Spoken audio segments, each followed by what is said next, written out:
kids. All That's right. who they're for. All right, Terry, calm down. Tits We are for are kids. live now. Got All it. right. All right. Welcome back to the Blamegirl podcast with Miss Cherry Wing. and we got Jen Hellman in the house. Welcome, Jen. Or do Hi, prefer thank you. Jennifer? I like Jen.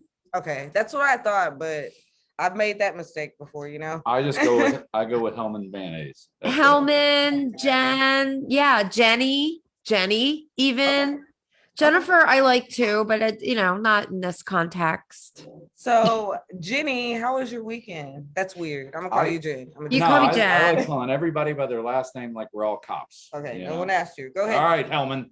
But your last name is a first name. That's both of you Not my kind of real fall last into that name. category. Weekend was good. The weekend was good from what I remember. Actually, yes, I did. I had a good weekend. I spent half of it with my friend, did a birthday party. She's like very organized, and she did a birthday party where everybody made their own pasta dish. It was a lot of work to come over to some. Who had the best pasta dish? I didn't try anybody else's. I had suggested that though, Gio. I had suggested that I think everybody should now move their plate to the person to the left. But I didn't try anybody else's, but we had a damn good time. And then I got to see Sam Morril Sunday night at the Improv. Oh, beautiful, beautiful. Yeah. How about you guys? I like a good potluck. You know. Did you have a potluck this weekend, Terry? How was your weekend? Oh wow. You hear that heavy sigh? What is he about to say? It's pretty good. What was so good about it? I spent it relaxing Uh-huh. and enjoying myself physically and mentally, Mhm. and learned a bunch of new things that I'm going to get into here a little later. And then just did some cooking, which is meditation for me. That's nice. You always cook. What'd you make this weekend? I made some steaks that I dry aged in the fridge. Mhm. Wow. And then some roasted waxy potatoes and what else? Is there anything? Oh yeah. So the corn's in season. So I get it in the husk. And if you're not cooking your corn this way, you're a fool. Just a fool. All right. Buy it in the husk. Take it and put it directly in the oven. In the husk, just like that. 350, about 30 minutes. What's the Your difference? Your whole house, well, it traps the moisture inside, so you don't lose any of the flavor at all. And then your whole house, because the corn husk will get dry and brittle and brown, but it's burning essentially, and your whole house will smell amazing all day long. Yeah. All day long.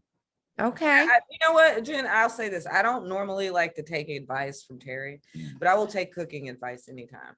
He's got that on lock. I just brought you apple butter. He did. Yeah. He did. Now, do you cook well because you like cooking, or do you cook well because you're poor? You grew up poor? Because I find like people who cook well are either they're passionate about cook. It's like two extremes. They're very like affluent and they have like a very refined palate and they're into cooking, or they grew up poor and they had to learn how to cook. Well, the funny thing is, you are exactly right. I spent the first 10 years of my life affluent. Then the next 15 years of my life poor. But I liked cooking. I like the idea of it. I like how it's you get out what you put in, right? Like it's never going to be unfair to you. If you do everything, if you do all the work and everything you're supposed to do, you're going to get exactly what you put into it, out of it. Man, that's deep. Well, like I had a restaurant up in Memphis, and ever since then, I bought a restaurant, started it, remodeled it, put $20,000 into remodeling it myself, and this was an Italian restaurant. I've never made a pizza at that point in my life. Yeah, I'd never outside of like you opened a pizza restaurant? Yeah, outside of like Pizza Hut. I worked at Pizza Hut for a little bit, but that ain't cooking. But yeah, I'd never made a pizza before then. It's crazy. I didn't even have a menu. I remodeled the whole place, put all my money into it, and then once it was all done, I was like, all right, well, let's figure out how to do this. Yeah, that's crazy. All right, let's talk about my weekend. Enough about Terry's. Nobody cares about you. Nobody cares if you did shrooms again. I didn't Okay. do shrooms. I haven't Okay. done shrooms in a while. Thank you very much. I've never done shrooms. Oh, I got some new hotness. for you. Never, Talk about it. No, never. I'm Oh. just kidding. I've done Oh. shrooms. Like, I'm just trying to, keep my upstanding reputation intact is all, Sure. No, no. but this weekend I had some car trouble. So Friday, a good friend of mine by the name of Terry Wayne came by and checked out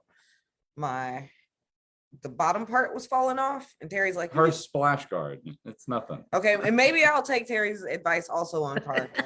Because I'll give him this. He told me to take that off. We took it off, and I was like, leave the rest of it on. And then I try to drive my car, and it's making some sound, and I'm like, he's like, you should have let me take it all off. He was right. But Saturday, Makes me come every time I hear that. so gross. That is sexual harassment. We work together. You But gotta no. get paid to work. Right. But no, Saturday I did the Ukrainian benefit show that our good friend Joanna Blaskowitz put on. That was a lot of fun. Lovely. Is she Ukrainian? She is Polish. Okay. Yeah, she is Polish. So she Yeah. empathizes with that Ukrainian plight because I don't Sure. think the Russians and the Polish people get along too great. I can spot a pole on sight. Like, there's no way she's Ukrainian. Wow. That's right. That was very I anyway. I believe you. I believe you. I'm not even that's not what I think. Okay. Are y'all ready to start blaming? No. Yeah, this sounds fun. Terry stay blaming talking about now. I was Okay. never Um, ready. Up first, we got, I know y'all heard about poor Ivana Trump. She passed away this week. And I can't tell you how many people I said this to, and they were like, what? And they were thinking it was Ivanka. Uh-huh. Yes, she died this week. And Ivanka and Donald and whoever else they were going to depose got out of their depositions. Their depositions were the day Well, after. They didn't get out of them. It got pushed back. Right. Postponed. They got the depositions delayed, Mm. got Yes. out of them. You're ruining my intro, but yeah, they got out of their depots after she died. Y'all, who's to blame? A lot of people are saying foul play. Well, she didn't die of cancer. She's an old lady that fell down the stairs. She fell down the stairs. There's a That's whole net. There's a some whole gangster. There's a whole like one of those mystery series on Netflix right now about an old lady who fell down the stairs. That turns out somebody pushed her down the stairs. Mhm. The staircase. Yeah, Yeah. that's exactly right. That's gangster, and that's a gangster way to kill someone. I think like- Don Jr. pushed his mom down the stairs to get out of them depositions. You think it was Don Jr.? Yeah, let's Because just, that's like we got to figure out if someone did it, which one of them. No, I don't think. You don't think they're capable? No, I mean of killing your own mother. Jen, just what do to- you think? No, I mean, I think is it extremely serendipitous that happened? Is it in their favor that happened? Certainly, but I think the person to blame is Ivana, because at some point you got to turn those heels in, and I'm picturing her walking in some very long, You gotta turn those heels. That's a good one. showy Well, dress, long silky pant or whatever she had on with her I didn't even heels. think about that. Yeah, this was Yes. probably like a long flowing house coat. She was dressed Or like Miss something. America. Mm. Right, her and her foo-foo shit got her killed, and it happened to be rather serendipitous for the Trump clan. But I don't doubt for a minute that Letitia James is gonna let to be continued. Well, Yeah. it's not even that. It's like Trump also canceled his one of his Arizona rallies. And you Yeah. know how much he loves his rallies. It took him a minute Yeah. to cancel Well- that rally. well, he had yeah. to get criticized He- for not canceling it. He before did it. canceled Obviously, he did it for the optics, because you're talking about somebody that he hasn't been married to for 30 years. Yeah. You know what I mean? Like I Mother of his I- children, though. It doesn't matter. I divorced Daniela in 2015. And if she died tomorrow, I'd be like, oh, that sucks. She you wasn't know? the mother of Like, your children, just like she was the mother of his but three I'm children. not going to change. Three. my- Three main children. Like, I- I'm- Three. I'm going to work tomorrow. No shade you know? to Tiffany and Barron, but those are the main kids, from the Right. first. They were a product of them too. And they are. I mean, like say what you will about them, but there was a lot of emphasis on education and It's just that's the irony for me is like her kids and her ex-husband were gonna be deposed, and then she died the day before. Well, that's thinking just, maybe It's a she wild that's just coincidence. It is a coincidence, but it is a coincidence. Like, I mean, come on. There's, there's nicer, even if you were gonna kill your mom, I mean, there's nicer ways of doing it. all I'm know? saying is Marla Maples better look out for that reset. She better look they out. paid her too much. They don't have to worry about it.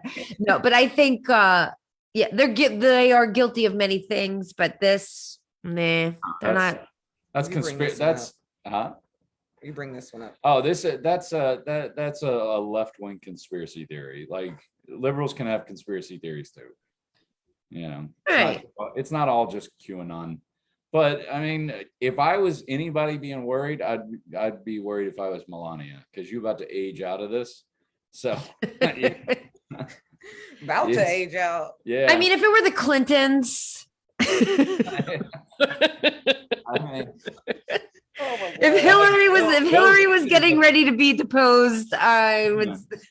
Bill cheated, they stayed together. That's the difference, Yes. Yeah, they were one marriage. And don't tell me that he's broken up about this. There's no way Trump's broken up about this. You can't be the world's biggest. Broken up for his children, maybe, but no. I mean, I don't think even for his children. I mean, then he would have to care about somebody else more than himself, and that is not possible. So, like, even with his own kids, not on that level. Yeah, not on that level. I don't think he would kill somebody. I just don't think he's crying at the funeral. You know what I mean? Yes. That's what I'm saying. You mean you don't think he pushed her down? No, I don't think. Well, he would have somebody push her down, but yeah, it'd be like, Roger, go push her down the stairs. That's those stairs. I don't know. Like, he'd have Giuliani do it and then swear he had nothing to do with it. He had a button installed in that house where those stairs would just trip her if he needed it, like an out. And this is it. I know that's a very big conspiracy theory. I mean, it could be her staff tired of her bullshit. They don't like her accent, and they throw her down the stairs. I mean, there could be a lot of things, but I'm going with high heels and fine fabrics. The fine fabrics and the heels. Yep. All right.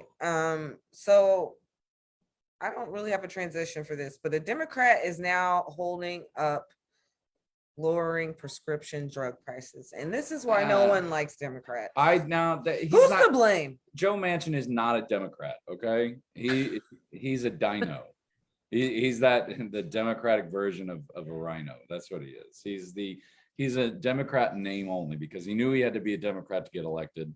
I mean, you're talking about a guy who still owns controlling majorities in a fucking coal processing plant. So I take it you blame Joe Manchin. Of course I do. Why do you blame him? Okay, first of all, he makes all of his money off coal, right? No, but now he's holding up legislation because it says it wants to put money into clean energy.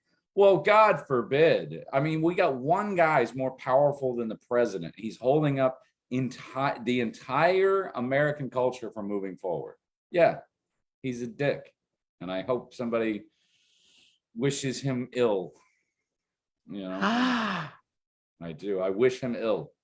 I hope bad things happen to him. So you think it's because he has a dog in the race that he's holding it all up? Of course he is. Of course he is. They all hold it up. There are a few politicians that I actually respect. Bauer is one of them from Arizona, even though he's a Republican. But his testimony at the January 6th hearings virtually assured that he will definitely not win a primary race this year, and he will get replaced. So he gave up his power to do the right thing. I respect that. Okay. But on the other hand, you have people like Joe Manchin who are using their power to do the wrong thing to benefit themselves. I mean, when people talk about coal, you're talking about 35,000 jobs. 35,000 jobs. That is nothing compared to 300 million Americans right now that are working age. Like, it's nothing. It's a drop in the bucket. Why are we all having to walk as slow as our slowest person? I will never understand that. What do you think about the prescription drug prices topic? Jen. Well, I think it's Joe Manchin. Well, it's a whole bill. I'm talking to Jen. Okay, but it's a whole bill. Single-handedly to blame. right. holding this- No, well, yes, he's single-handedly to blame, but I'm gonna blame Congress, because what's happening here is what's been going on for many, many years is we keep these bills where they hide and stack. Everything is okay. We're going to do that. We're going to get that. They show you this big win. We're going to do prescription, but with that, we're going to do this, and that, and there's going to be this, and that. I do believe that Joe Manchin's and maybe it's because he has a dog in the race. I do think he's mindful of spending. He's a Democrat who's mindful of spending, because there is a price to pay for spending.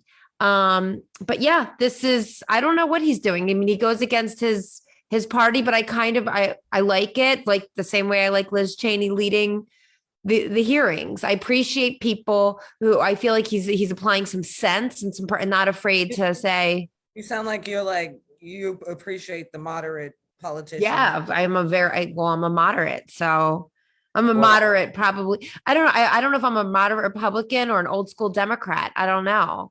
But I mean, when you talk about spending, it's not about spending. We have to spend. We just have to. It's about what we spend on. absolutely. If we spent the same amount of money fighting climate change as we did fighting ISIS, we wouldn't have a fucking problem here. We just wouldn't. But here's what happens. I There's think no brown people to blame. So we'd actually have to take some accountability for climate change and do things like, I don't know, change the way we live, change mindsets to actually combat this. But we won't do it because it means we have to admit we were wrong, which is terribly hard for any person to do. And then not only that, but we have to change, which is terribly hard for any person to do. So I get the struggle, but I'm not going to sit here and listen to the excuses. Like that's it. That's all it is. It's just excuses.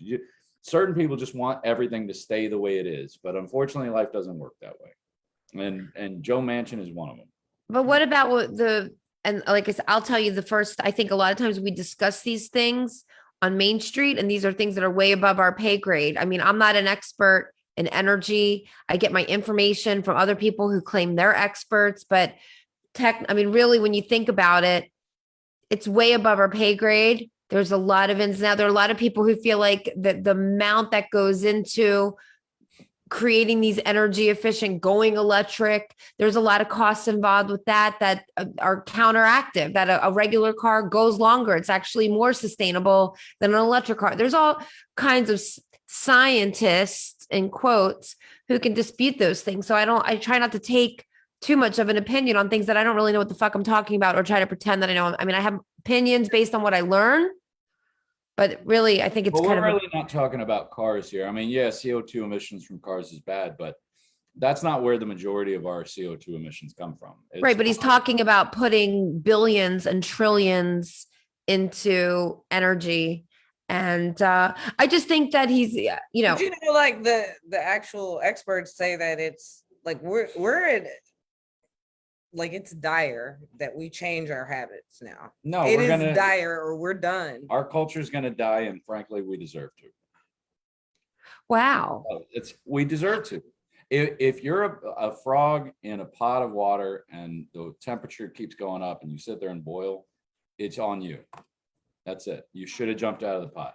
This is something we've known about since the mid 80s. This isn't new. Captain Planet didn't.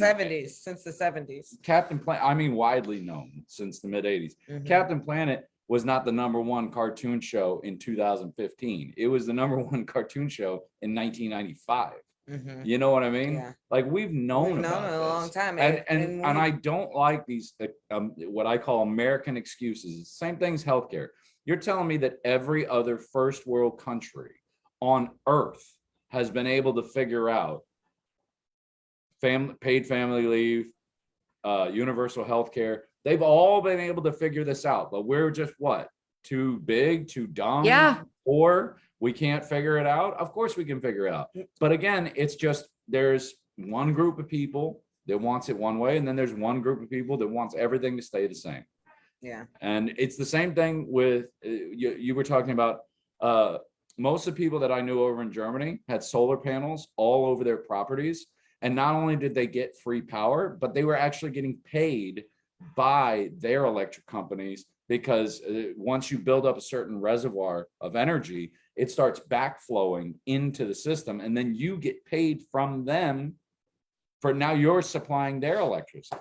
You're supplying their power. It's and I think a large part of it is like money. It's Yeah. like, where's follow the money? That's who's putting out the disinformation. That's why we can't agree. And on wind climate energy is so change wind or energy is so healthcare. efficient, but then somebody who has their claws in the fossil fuel industries or the coal industries, they'll come in and they'll say, oh, well, it's ugly and it destroys. Yeah, so are skyscrapers, but we build them anyway. Let me get in here. But then you have not just the people that put the misinformation out just for their own profit.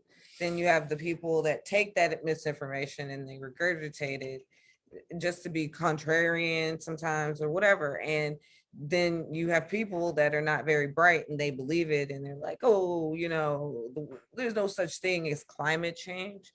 They're contrarians about everything, even when it comes to a 10-year-old being raped nowadays.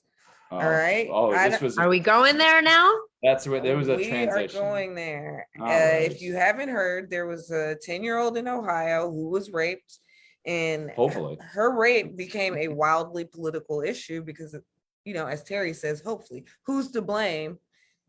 Conservatives, they did go and they said, oh, she wasn't raped. And then next thing you know, it was proved that they arrested someone for it. And then after that, they were blaming illegal immigration. You go ahead first, Jen. I need a second for the rage to come down. Oh, well, no, I mean, I think it's hands down. Who's to blame? Ohio. Jim Jordan is to blame. I mean, you make these, I think sometimes by nature, humans, like, they speak before they think. And right now, with everything being politicized, yeah, I think USA Today did a great article saying, we're like, where's our humanity? Where's the humanity? And he's got egg on his face, and it's got to be really embarrassing. It's got to be really embarrassing and humiliating. And that's all I could hope is that. And I wouldn't say conservatives, because these are a couple of people who made these comments. Sometimes we make these blanket statements about Democrats or conservatives or liberals, but these are individuals who I hope it kept them up at night. I hope he lost some sleep, and if anything, gained a little humility. I want to just defend my conservative statement, because I say that because it's then picked up by Fox News and regurgitated, and then all these conservatives are repeating that this is a lie. That's why I say with conservatives. Sure, I get it. Did initiate with a Jim Jordan, a congressman. He's not a senator. Is he a senator? I don't know. Representative Jim Jordan. Okay, yeah. Okay. Go ahead, Terry. I'll tell you who I blame for this one particular issue, actually. I blame Republicans between 2009 and 2015. Because very specific. Yep. And mainly so, I also blame their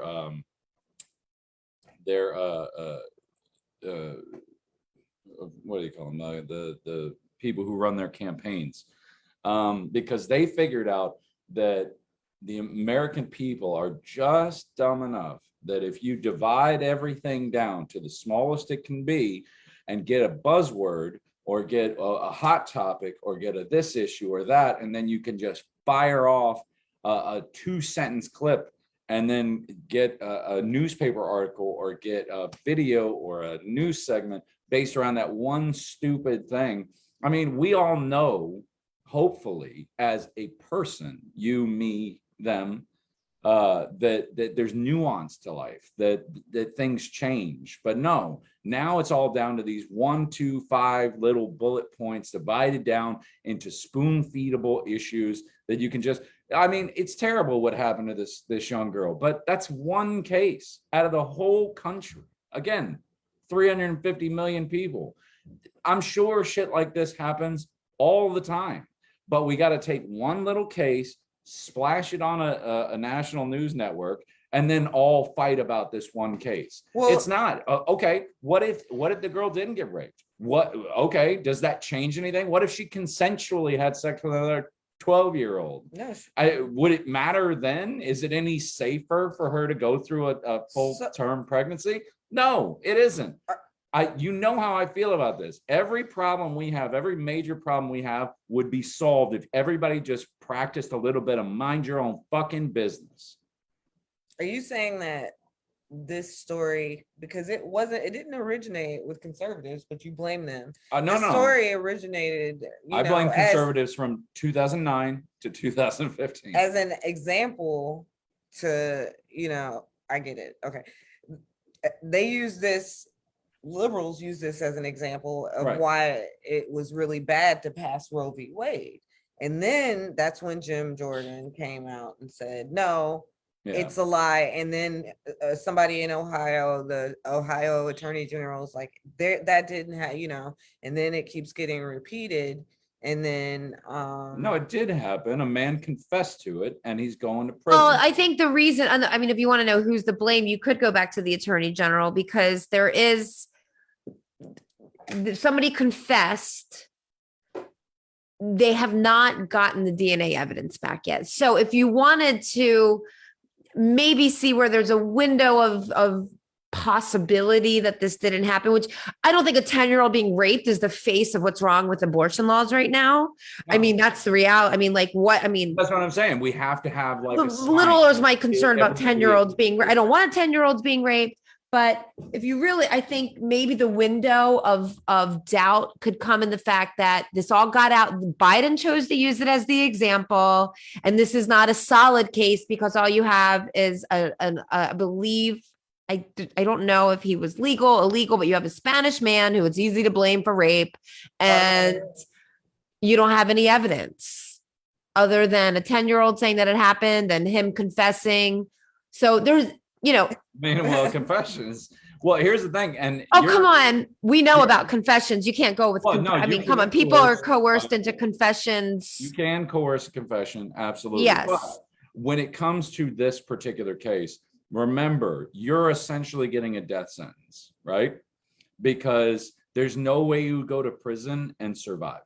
We all know this. But There's no one more people who vulnerable sexually than abuse children don't make it in prison. They just don't. The numbers that they are murdered or commit suicide are astronomical. Like, they just don't make it. So you're saying there's no way he would confess unless he was. I'm go saying say there are a very number. unlikely. Go look at the list of the Innocence Project, the number of Black men who are coerced into Oh no, I agree. confessing to rape, I agree. and they're still sitting there trying to get them out. I'm not saying that's what happened in this Yeah. case, but like I said, I almost weird because I wish will that say- was what happened. This is a weird case because the mom has come out defending the rapist, which really threw me off. I haven't seen that. Okay, Well, so that's it- interesting. Yeah. But again, it's not this case. Is it a boyfriend? Is it the mom's boyfriend? I don't know. Oh no. It didn't say, the story didn't say it was mom's boyfriend. Stockholm. You know how that can be. Yeah.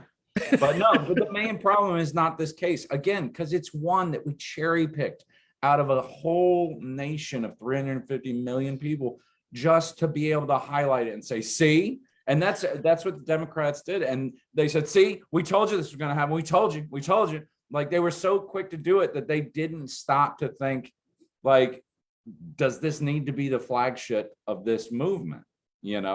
Because it's not. I don't see anything wrong with highlighting it that a child had to Well, go. it's- Wait, let me finish. You put That- crosshairs on. That a child had to cross state lines to get the abortion. That's the fucking point.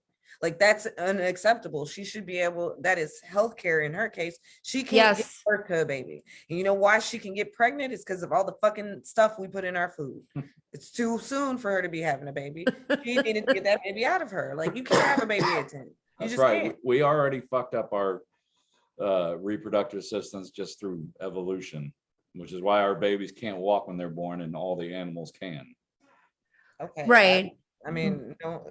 I mean, but yeah, does it happen? Could it happen? I mean, even if it was a hypothetical story, the issue isn't whether it's I don't care if it's a 10-year-old. I don't care if it's a 30-year-old. I don't care how you ended up in a situation where you're pregnant. having to cross state lines is, like you said, none your fucking business, which is Yeah, what exactly. is in the 14th Amendment is our, our right to privacy. Well, but that doesn't now that does not include bodily autonomy. It just doesn't include it anymore. That's why now they're looking at they're looking back at everything from gay marriage to interracial marriage.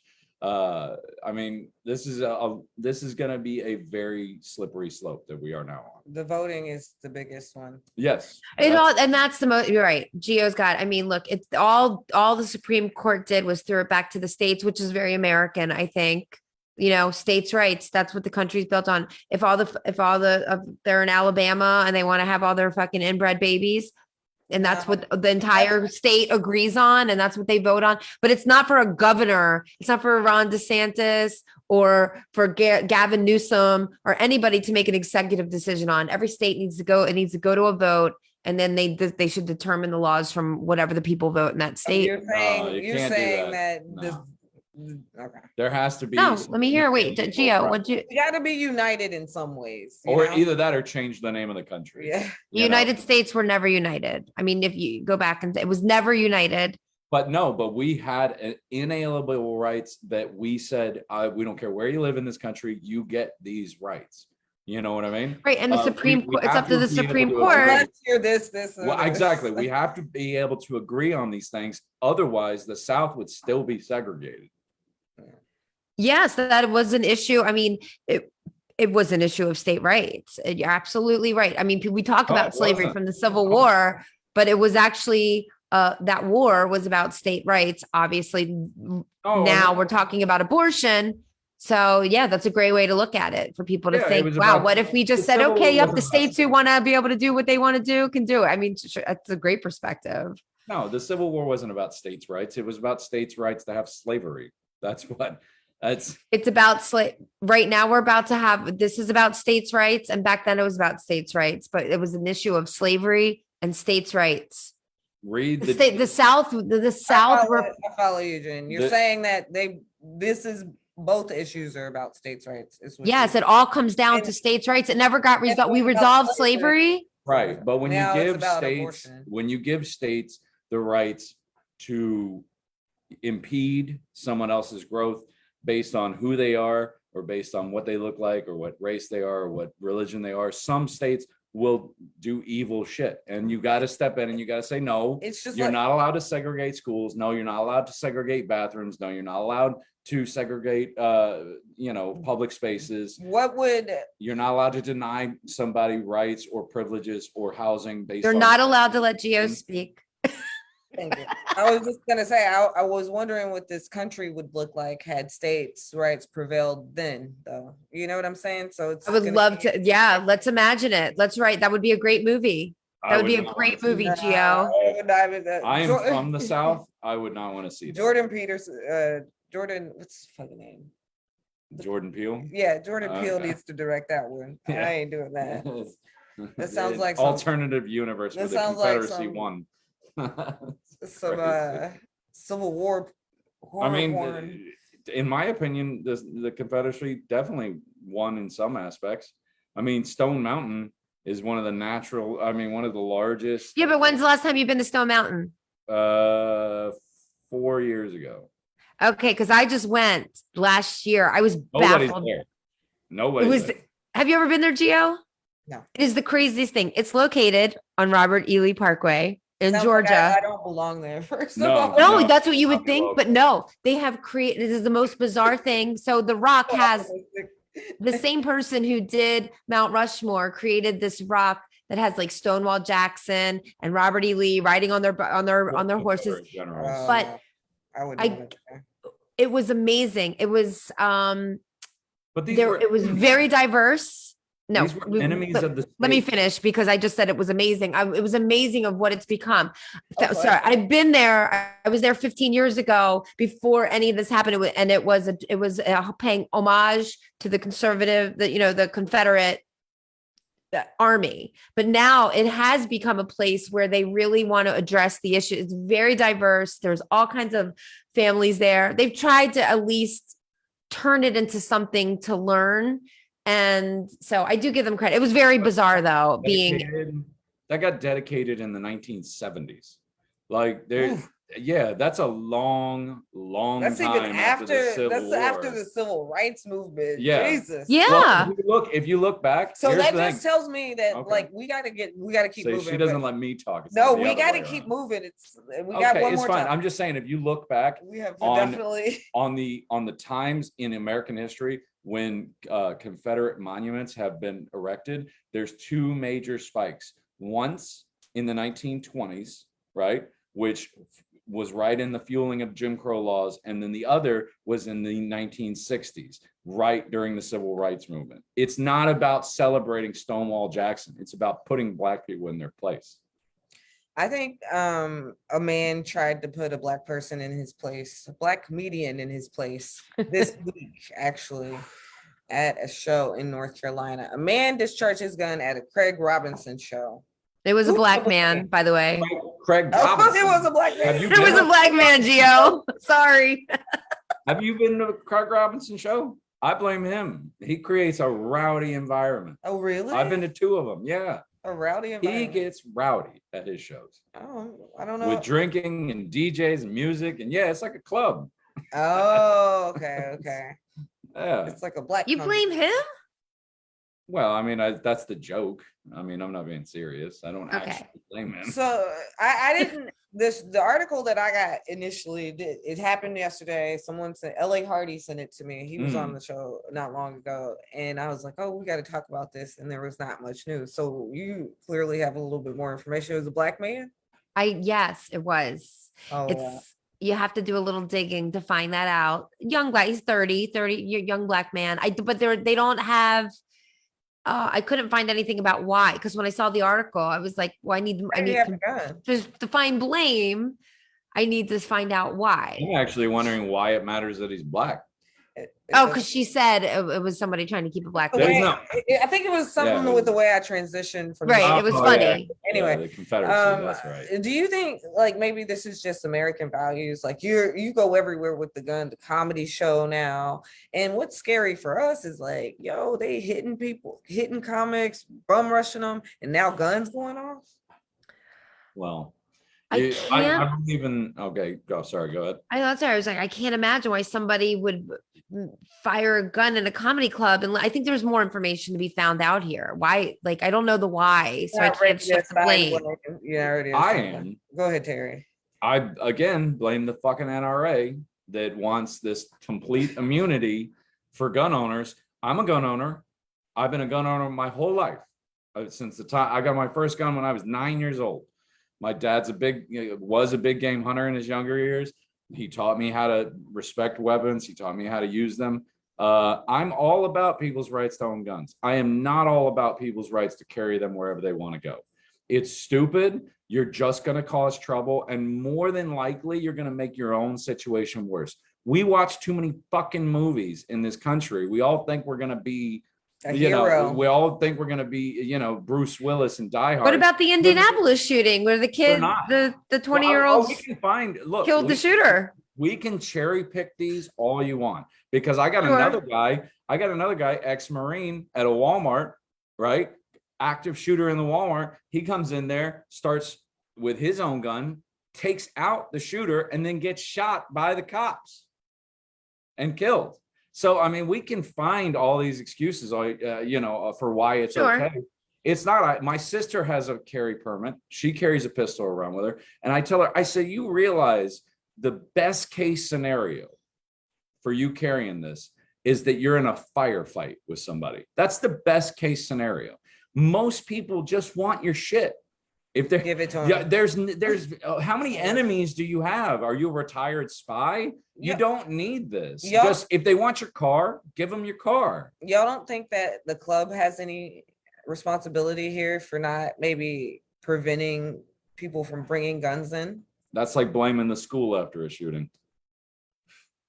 Well, I mean, they're already revealing now with Uvalde about all the issues with the door locks, and there's all kinds of issues. But I think heightened security could be to Maybe. blame. I need to know more. Well, the numbers are about to be very, very clear because New York City, for my entire life, if you carried a weapon, whether it be legally or illegally, inside that city at any point in time, you're committing a felony and you're going to jail. Whether it's legal or there's very, very, very few permits for somebody to carry a weapon, and you had to go before a board and you had to give a specific reason as to why you needed this. And they had very low gun violence in the city. So, but now that that's been overturned and deemed unconstitutional by this same Supreme Court, in the next couple of years, we're going to see what happens. And I think we all know what's going to happen. Gun violence is going to go through the roof because, yeah, I mean, you can't fight fire with fire in this case. You just can't. Stop carrying your guns around. I got guns. I keep them at home. So you know when I take them out? When I'm going to go use them. it sounds like you think it's more of like our culture type thing, the Absolutely. NRA, Absolutely. the laws. Absolutely. And Um, I know I've that been made fighting it- this for decades. Made it like so that it was possible for him to take the gun in. I mean, look, Australia's a perfect example. They had the largest mass shooting at the time. It was the largest mass shooting for like 2 decades at Port Arthur. Like 50 some odd people died. And they said, all right, no more guns unless you specifically need them for, you know, and again, there's like New York City, you had to go before a board, you had to prove why you needed it, so on and so forth.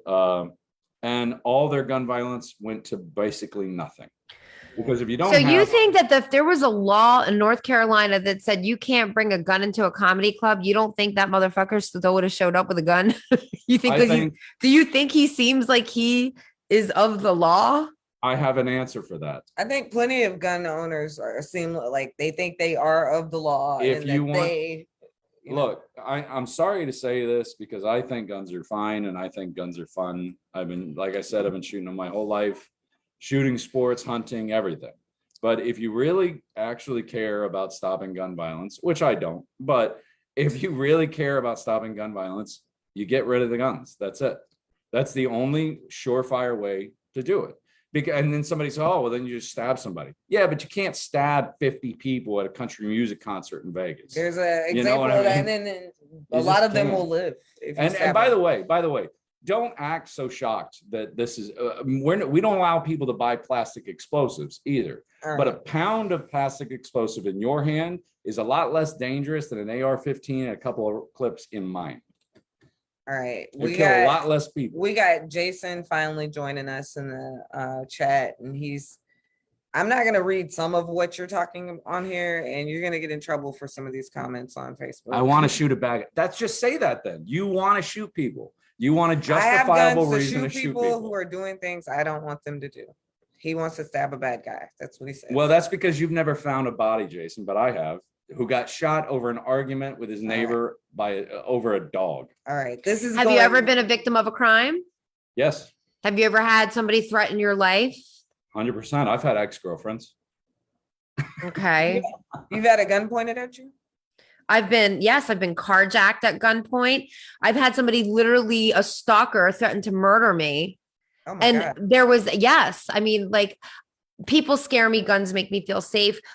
And I say that obviously with caveats, I'm not ignorant to the recent gun violence. I mean, I grew up in Baltimore. I mean, I grew up around gun violence. I grew up in Memphis. But I also, agree with you. I have heard, and I can appreciate the thought of like, well, sure, if you eliminate guns, but then I have heard with my own ears illegal gun traffickers going, we love the states that have strict gun laws. Our guns go for so much more money in those states. And if that doesn't make the hair on the back of your neck stand up and realize Well, that was the naivete of saying, well, if we just eliminate the guns, I think we got a problem with 20-year-olds. I think 20-year-old boys are a problem. I think parents are a problem. You know what? $700. There's so many people that are problems. These people don't fucking need them. Seven- Not even the police. That's what I think. $700 is what you normally would pay for a brand new AR-15 in any gun shop in the country.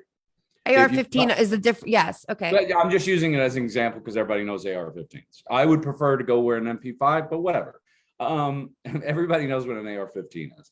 If you bought that, say, in a country on the black market where they are illegal, like United Kingdom or Australia, that gun runs about $17,000 on the black market. And I don't know many 20-year-olds. You gotta really want that gun. and have the money for it. Exactly. And But, that's how the number gets lower. So that's not, yeah. And you're The right, black they do market, go it's for a lot expensive, more. less people get I don't them. think this go guy was for- talking about AR-15. I mean, we're just talking about gun violence in general. Well, I mean, understand, but I'm saying the Assault market- rifles is a whole nother, which I think we're making. I just wanna- Wait, this was one thing I wanted to ask after I heard your story. Does it make you, like you said, the guns make you feel better? Does it make you feel better that stalker has just as equal access to those guns that you do? Guns make me feel safe. And like I said, I don't know if it's because where I grew up, but people scare me and guns make me feel safe. Now, Bulletproof glass Let her makes me feel finish. safe. Let her finish. But Let her finish. if you wrap your house in it, you die. gun violence at the gun violence to where it's at today is a whole lot more than I mean, we've always had Yeah. guns even after the assault rifle ban lifted. Something's wrong. Something's very, very wrong. It's the access, it's the culture, it's the marketing of a gun like the AR-15 to everybody. And I feel like we've lost like everyone's like, oh, we're responsible gun owners. You're only a responsible gun owner till you're not, because that's what happens in a lot of cases. People have accidents, they let their kids get it and they go shoot up a school. Yeah. And then just like when people have them to protect themselves, especially women, the statistics say it's more likely to be used on you if you have that gun in that situation. I like And that. Right. there are antidotes where women fucking. Do you know there's a law that says that the CDC cannot track gun violence deaths? There's a specific law that was written in the 90s that says you cannot, Okay. it is illegal for them to spend $1 to track gun deaths and gun violence. And that was passed again with the backing of the NRA. I don't mind people having guns. There's a difference between having guns and being in fucking love with them. Yes. Okay. That's all we're gonna say on guns. I'm gonna read a few more of Jason's comments. I Lord, why? don't know. Who's Why does he Jason? keep Who is focusing on Jason? If you We can't, invited him to be Yeah. a guest, and he's a loyal listener, but we invited him to be a guest and he just didn't show up. So okay, I'm not gonna read any of those comments. Guns break and cause really bad injuries. That's one of the ones that. yeah, you're 10 times more likely to But harm let's yourself with a lighten gun up the than conversation somebody else. and give Jen a little bit more time to tell us about herself. Welcome, Jen Hellman. She's Thank you. CEO, a comedian, a philanthropist. Welcome to the Blamegirl podcast. What's up, Blame? So how long have you been a comedian? I think it's been 11 years, 2010, 12 years. Nice. How did you get started? I started with the comedy class at the Improv. I started where it's something I'd always wanted to try. And I went to the comedy class at the Improv and started hitting open mics right after the graduation. And then it all kind of unraveled from there. So, since you've been doing it 11 years, what has become your favorite venue? And you can't say the Improv. Palm Beach Improv. No, I can't say it. If we It is everybody just say improv. right. Yeah, no, I love, God, there's a lot. There's my favorite. I thought when I saw that question, I'm like, I don't know. I mean, I love We the were comedy coming up around the catch. same time. What about Funky Buddha? What's your feelings on that one? That's not my favorite. No? Okay. Yeah, let her talk. Let's tell her. No, I like the comedy catch in Chattanooga, Tennessee. I love the comedy catch. Okay. And I love Laugh Boston. What about here in Florida? What's your favorite? Here in Florida, so my favorite Florida venue. Mhm. My favorite Florida venue, probably Off the Hook in Naples. Okay. Yeah, I hear a lot of. I haven't had the pleasure of performing there, but I hear a lot of good things. That's nice. I like it. I like the mixed bag. You get like every 70-year-olds and then some young people. I like it. And it's nice. It's a nice club and the food is good and It's There's always, it's always sold out. There's always people there. You know, Yeah. Go it's well with the run. red state material though. That's the only thing I can say about What is it? Don't what? I said go with your red state material. Don't go in there with your blue state stuff. Oh, I don't do any political anyway. Oh So, no, I'm telling her. oh, If you Look go there. over there, you know, like just Don't explain comedy explain to me. Okay. not- We're talking to Jen right now. So Jen, what's been your favorite moment? in my life or in comedy? We're still on no, comedy, just girl. we're sticking on All comedy. right, we're still on comedy. My As favorite. a comedian, what's been your favorite moment? Oh God, I've had so many favorite moments, but Which I one do you would take say pride my in? favorite moment was I did a show. We did a memory show for Eric Myers at Casey's room up in Fort Pierce. Mhm. And it was the first they just loved me. I just had a great, it was like a constant. You ever see those comedians who from start to finish people are laughing? It's Yeah. just I mean, like it doesn't, I had one of those nights. Oh, wow. And I think that was one of my favorite moments. I think I felt connected to Eric. I felt in that regard. And I think yeah, they're just, it felt very validating. It's like that's a really recent like memory too. So Well, Yeah. for you to, like for I was just thinking you'd go like, oh, it Well, was when I did, but that was recent. That's awesome. Casey, Do you think it keeps changing? Like, did you have something like Yes, there's a huge difference. Yes, something changed. Something changed for me, I would say, in the past 2 to 3 years. 2 years that a certain level of consistency in my sets. And then yes, something definitely changed. I've weeded out, jokes are tighter. I've learned things, like just I spend less time on the setup, more time on the punchline. And I definitely feel in 12 years, the past 2 years, I've gotten to that consistency of it doesn't matter where I am, it doesn't matter what room, like I feel like it's consistent. I mean, of course, not every joke, not every not every performance is what happened that night in Fort Pierce, but I feel a certain level of confidence for sure. Yeah. Jason wants you to move closer. He says you look so tiny. Oh, well, I'm not. Casey's got a good ability to bring in those particular kinds of crowds, because the last time I was at one of Casey's rooms, I would have said the exact same thing that you said. Yeah. Because I mean, just from start to finish, just they're there for the show. And that's, if you're a good comic, I think that's really all it takes, is if somebody's there and they're there to watch you, that's really all it takes. But a lot of the times we do these shows where they're not there for that. I don't do those shows. That could also attribute to the past 2 years. I don't do those shows anymore. I just I can't.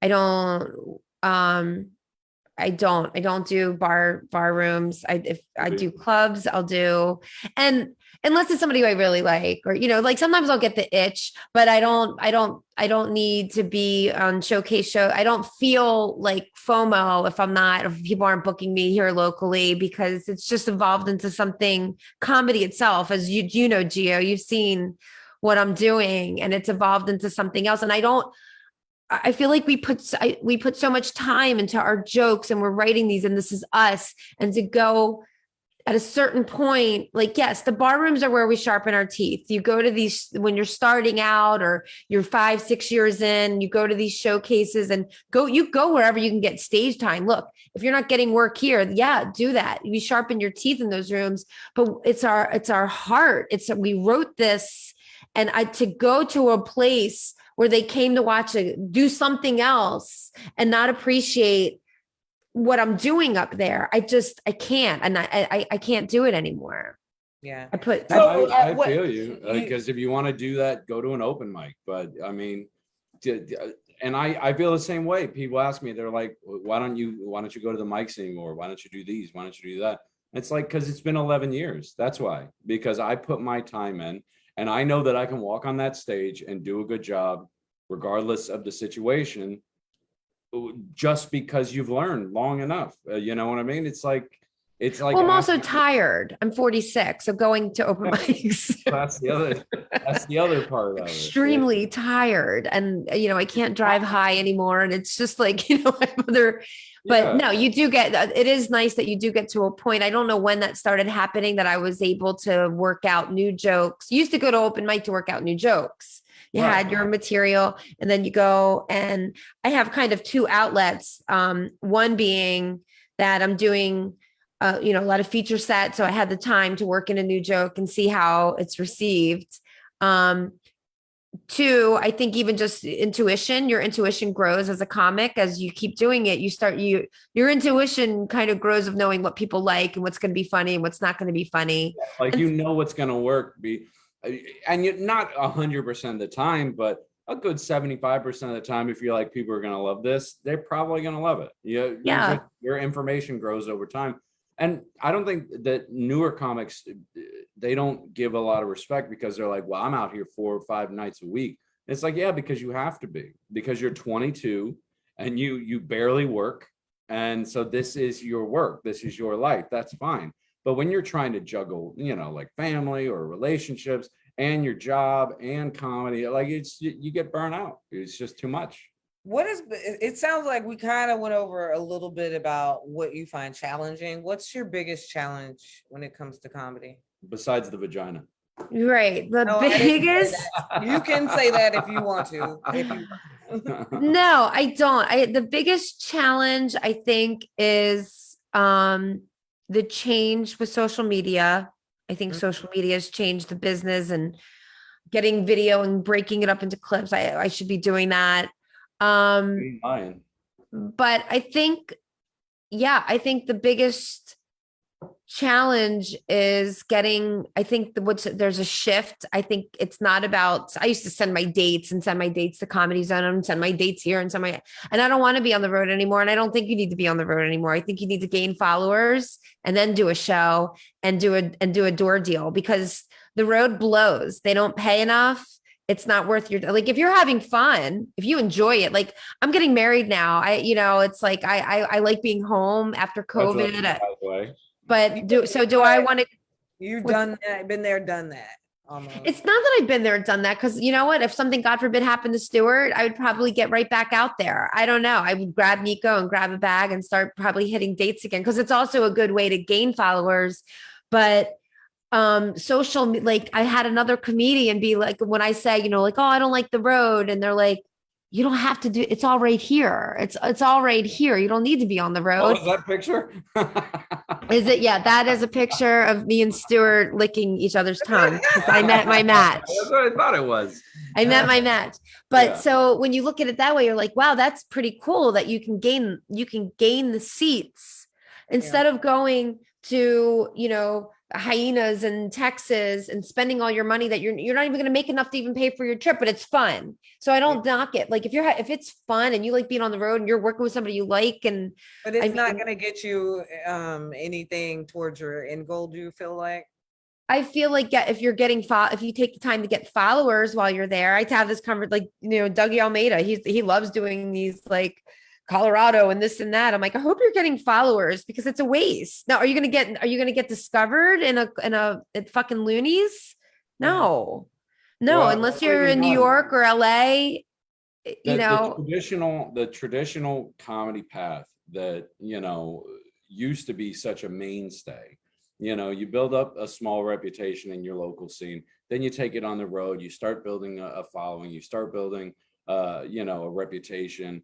That's all gone because of just what you're saying. To me, it's kind of killing that level of stand-up, because there's that, to me, when I look at the scene of comedy all over the country right now, it's less actual stand-up comedians and it's more like TikTok personalities who can tell a few jokes. There's some of that. I mean, yeah, that's the thing. But I think always, as long as I've done comedy, I think because I was lucky enough to have the right people influencing me. I don't spend a whole lot of time thinking about that. I think about I think about being fun. I like, just be funny. If you're funny, just be funny. Just worry about being funny. Be Yeah. happy for other people. I think a lot of times, even like, sometimes ego gets in the way, and like somebody having a big win doesn't mean that they took your win. There's a lot of funny people. There's a lot of successful comedians at different levels, whether it's comedic acting or stand up, or, I mean, do I want to go be, There's a do I bunch want of, to there's a bunch of markets too for whatever type of humor. writing? People will be like, "Oh, I don't like such and such." And I'm like, "Well, yeah, but there's a market for that type of humor." And So what are your own goals? The old man. I'm not trying to be the old man hater here. I'm just saying you're never gonna get a George Carlin this way. You're just not. which way? The way we're doing it now. Oh, I do find it's funny that you say, I will say There's some low that balls, but you're not gonna get a George Carlin. there are some wildly funny comedians who aren't where they should be. And there's some less funny comedian, not who have massive success. And I don't know why that is. Anybody And who's like, good for that. them. That's where you go, like, you know what? Good for them. They figured it out, whether it's their likability or Yeah. they were able to tap into a market. But there are some, I look at some comedian, I know somebody who has been on Fallon. I don't want to mention any names, but they've been on Fallon 4 times. 4 times. They are so witty and so funny and such a great joke writer, but I don't know that they're ever going to be, they get to work in New York and they work the Comedy Cellar and they're all, but I don't know that they're ever going to become a household name. You know who's a great example of this, who's just now getting some recognition, is Mark Norman. And Yes. everybody's like, "Oh, I did a show with him a few months ago in New York." And they're like, "Oh, have you seen this new comic, Mark Norman?" I'm like, "New? He's 20 years in the game. What are you talking about? He's not new. You're just hearing about him now because he's finally getting into the, playing reels online, getting, his." Yeah, it's Yeah. all social. Yeah, that's how I found him. I was like, I But saw that you had People done got that. famous doing stand-up His before jokes are really this. funny. You It's know, just it was nobody gets mind-blowing. it anymore. Sam Morril made this really puts it in perspective.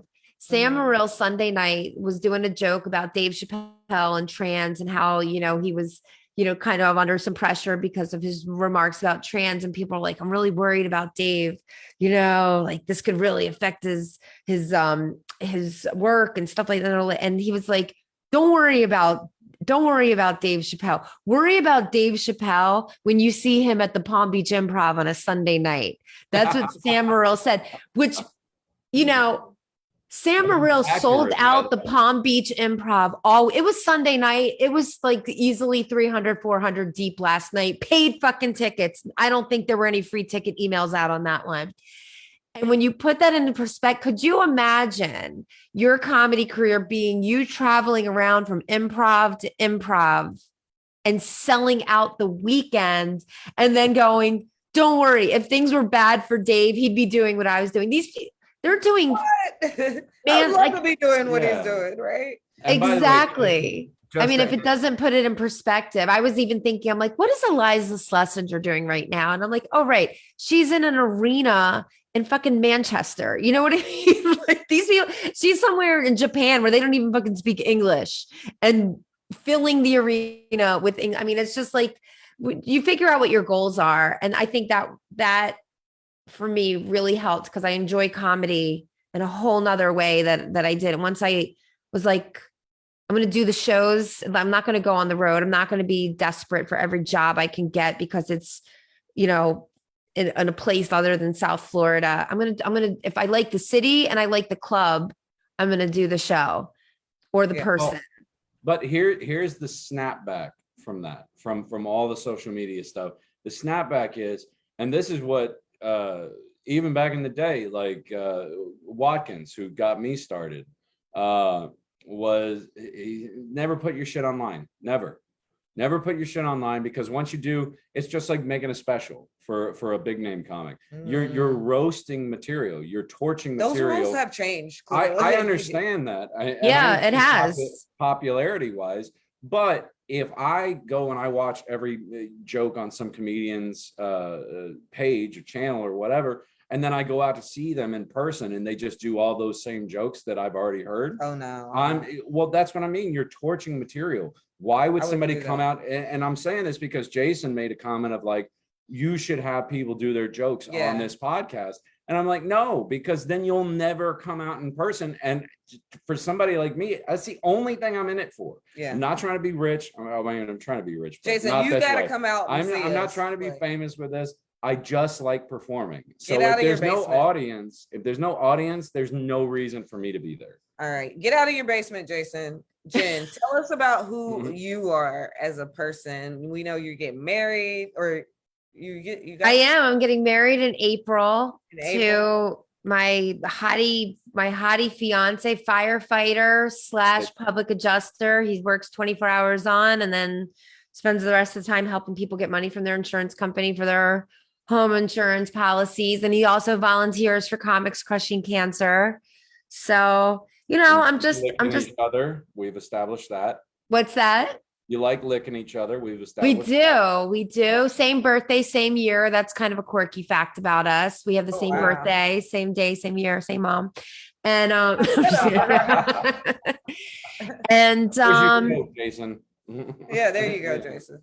and then I have my marketing business. So I do websites and I do all kinds of marketing campaigns and commercials. You may see in Lalo. I use Lalo in some of my campaigns. And then I'm really philanthropic. I mean, I always have been, even before I had cancer.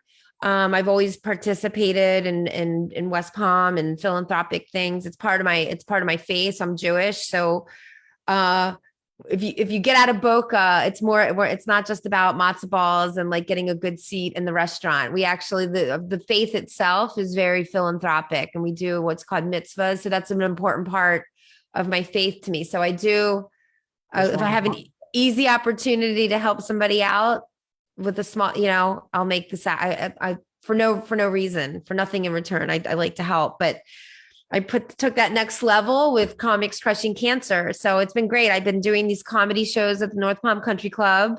Yes. And as you saw, it meant so much to me that you come. I don't have a whole lot of support from the local comedic community. Wow, I was just talking about this today online, about whether or not other comedians feel supported.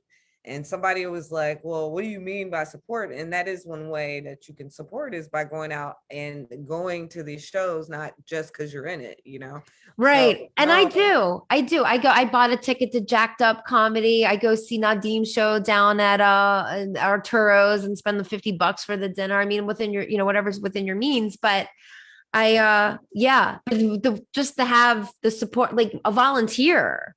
Because it's a big production. It's a big production. No, it was awesome to see. I had because I've been to the North Palm Country Club. I live up north too, and I saw, I think, the sign there, and I was like, oh, there's a show here. And then I realized someone had told me like, oh, it's Jen who runs the show, and I was like, oh. And then Minda was on the show, and she told me about it, and I was like, I'm gonna go because I want to check that room out, so. And it was awesome. It was interesting to see how you do things, for sure. It's given a ton of purpose to comedy. Like I said, I really enjoy it, and we're doing good things. I mean, there's a whole nother world of people. I mean, like, we know about homeless, we know about this, but after I had breast cancer, and I know the things that I had to face while going through. I wasn't married. I was by myself. I was like, this fucking sucks. It sucks so bad, but I kind of feel like the whole process got me to like a point where like I kind of have effortless happiness. Like, people are always like, you're so strong. And I'm like, I don't want to be strong. I just want to be fucking happy. You seem happy and like very optimistic with your thought process, and you guard that, and that's how you stay in that state of mind, I guess. So So do you have any other projects? You talked about Comics Crushing Cancer. Don't you have a podcast? I do. Lalo and I have the Jen Hellman show, which was all trial. And I mean, like, you know how hard it is to do a podcast. I've done, That's Interesting with Jen Hellman. I did the Doug Almeida show, but this one I enjoy. What I pretty much established the podcast is just another stream of revenue for Comics Crushing Cancer. So we have a Patreon, which I learned you can't just find it on Patreon, which is hysterical, which is probably why we have no patrons. But basically I wanted an opportunity for people who maybe like us and or don't go to the shows, that they can listen to the podcast or at least support us for $5 a month through the podcast. And we're really in the infant stages. We're 11 episodes in. And I always tell Lalo, I'm like, I'm not worried about it. We're just building content right now. We're just building it. And as we build it and as we keep growing, that, we'll start promoting it more and doing more to get people engaged. And like pretty much 100% of my money from comedy goes to Comics Crushing Cancer. So that's. Well, I hope that because this is my second podcast now. The other one is, I've said it on every before, the worst ones. You started this one first, though. Yeah. He started Blamegirl? Huh? You started Blamegirl? No, she started Blamegirl. Okay, No, that's okay. He started. No, she's doing saying podcasts I. with me. This was Yeah. the other one is For the, him, the not me. worst ones. You can find it on Apple or Spotify or YouTube. It's all just four preachers' kids talking about what it was like growing up in a church and discussing philosophy, awesome. discussing theology, stuff like that. And to me, with both of them, the thing is just finding the legs, because everybody's good. And you said you're 11 episodes in. I don't know what your frequency is, but I think that's great. Because after about 3 years, I just want to just with this one all the time. Mhm. Can you But imagine? now, do you guys live close to each other?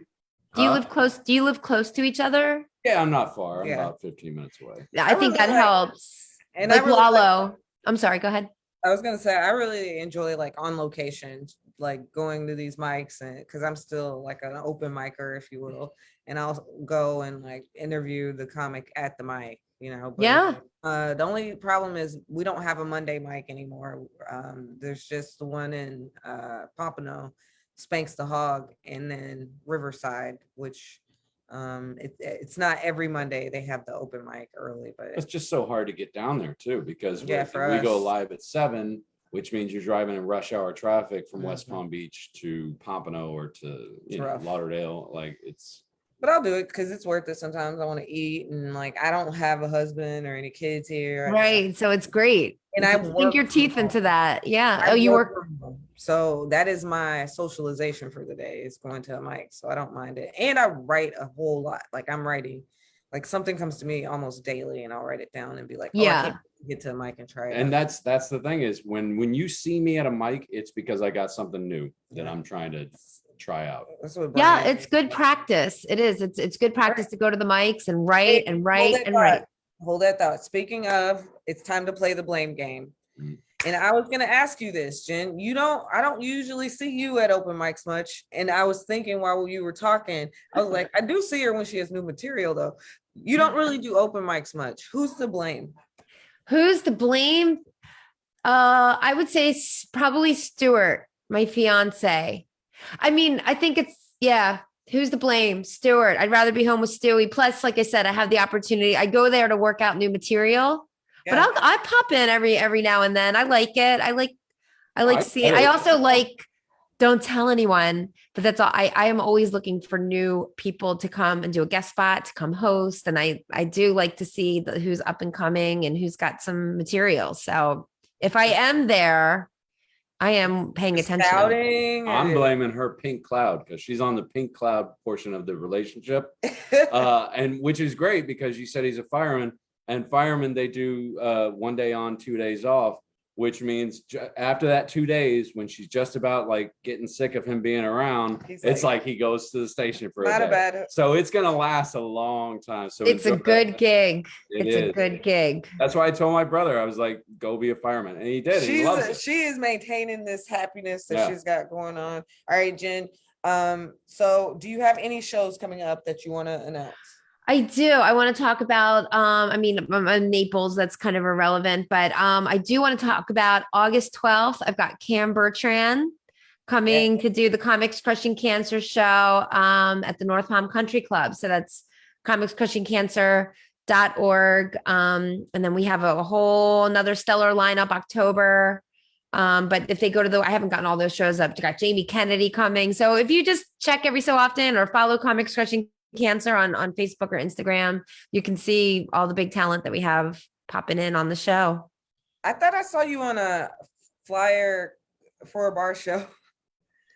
Is it Almirada? Yes, yes. Yes, that's my boy Lalo. Yes, I will. I coming will up? do. Like I said, I will do them every so often, but for people who You really like. I remember you saying that. Yeah. But when is it? Don't you want to plug it or? I don't know when it is. I knew that was the answer. I knew it was. I love it. I love it. What is it? Is it Where can August? they find No, you? I feel you. Sometimes people, I'll agree to do things and then I won't even remember them until they pop up in my feed and be like, oh yeah, I'm on that thing. I forgot all about that. Yes, I mean, I'm working like 3 days out. My God, I'm such a nut. Okay, I think it's normal. like in August. Where can they find you if they want to come out online? What are Jen your- Hellman Media, Hellman like the mayonnaise, HELLMAN. All right. Hellman's mayonnaise. Speaking of mayonnaise, Terry, it's time for words for white people, I guess. What do you mean, speaking of mayonnaise? Is that a white thing or a bland thing? What?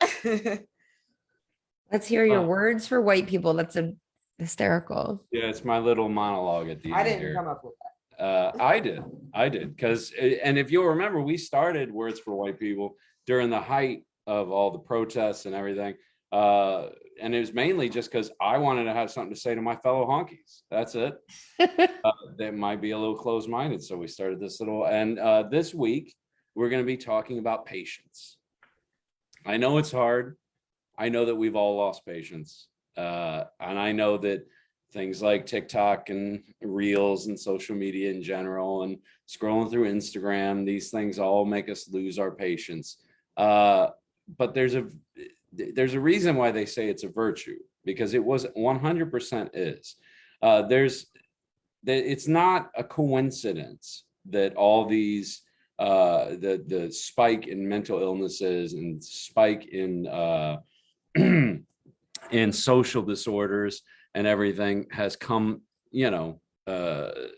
systematically the same as the growth of social media. So take some patience. Take a day. I challenge everybody, take a day, Sunday, Saturday, maybe a day off, whatever. Turn your devices off. Just turn them off. Just turn them off for one day and see how long you can go. You know what I mean? Think about it as an endurance trial. Don't open your social media. Don't open your entertainment apps. Stay off your television just for one day and just see if you feel any better. Tell me if at the end of that day, you don't feel better than you did wasting a day on TikTok, And I've said on here many times before, I don't have TikTok. I refuse to go on it. I think I got like 2 little videos from a New York show or something on there, but that's all. I'm not doing it. It's a dangerous application, and it's overstimulating your mind to the point where you can't settle without it. It's a drug like any other. It really is. And I know it makes you feel good, but it's doing harm. It's doing serious mental harm to you. And I'm not saying this to be preachy. I'm not up on my soapbox. I'm just saying, try it out.